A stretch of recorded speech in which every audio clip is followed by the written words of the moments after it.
¿Sabías tú que al nacer un polluelo puede reconocer a su madre apenas unas horas?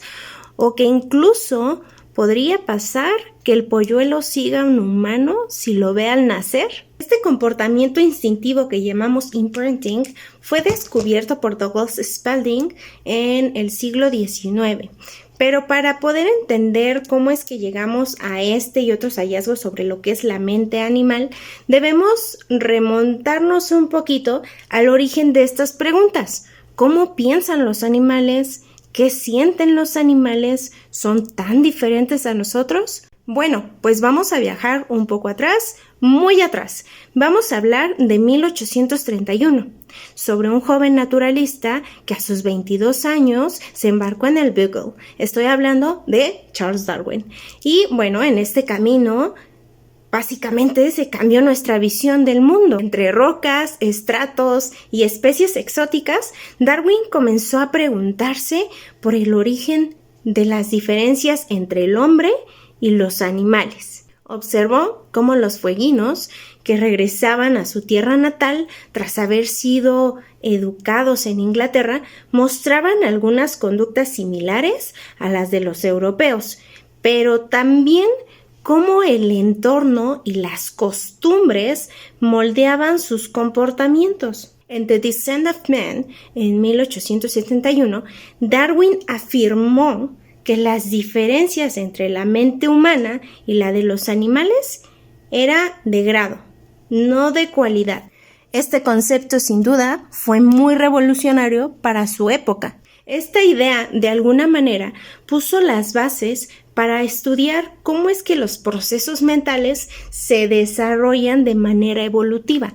Mientras Darwin planteaba todas estas preguntas e interrogantes, Herbert Spencer, conocido por acuñar la frase supervivencia del más apto, afirmó que la mente también seguía un camino de evolución. En su obra Principles of Psychology en 1855, Spencer describió cómo la inteligencia emerge de procesos simples, como pueden ser los reflejos, pasando por la memoria y finalmente llegando al razonamiento. Imagina una sombra proyectada sobre un organismo primitivo.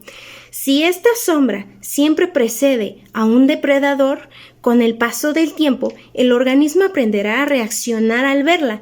Este sería un proceso que Spencer comparó con los reflejos condicionados que Pavlov estudiaría años después. Por su parte, Alexander Bain, considerado el primer psicólogo por dedicarse enteramente al estudio de la mente, observó los movimientos fortuitos de corderos recién nacidos.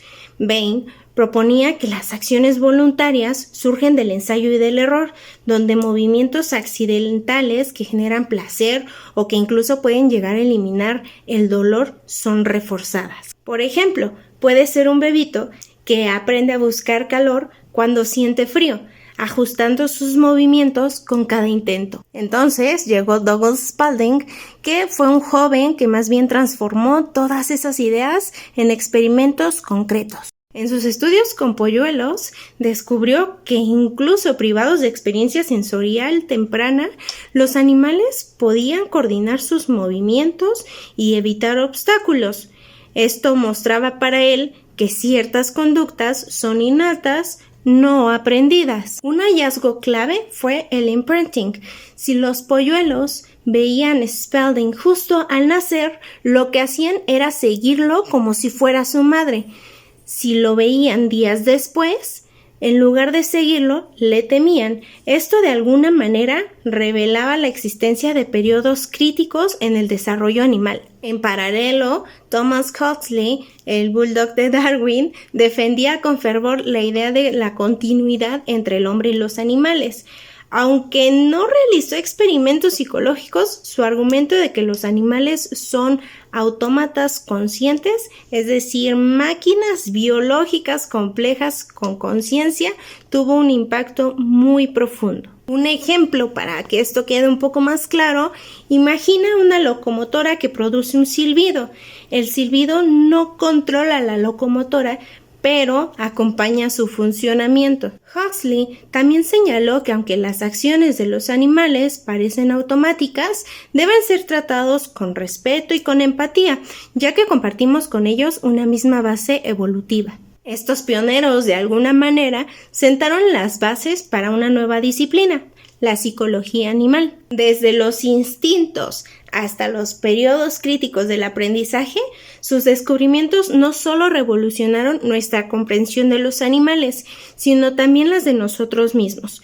Y aunque sus ideas a veces chocaban con las creencias religiosas y sociales de su época, abrieron un camino para explorar la mente desde una perspectiva científica. El día de hoy, gracias a ellos, seguimos explorando muchas preguntas que son esenciales para nosotros. Por ejemplo, ¿cuánto de nuestro aprendizaje es heredado? ¿Cuánto de nuestro aprendizaje es aprendido? Y muy importante, ¿qué nos dice todo esto sobre nuestro lugar en el reino animal?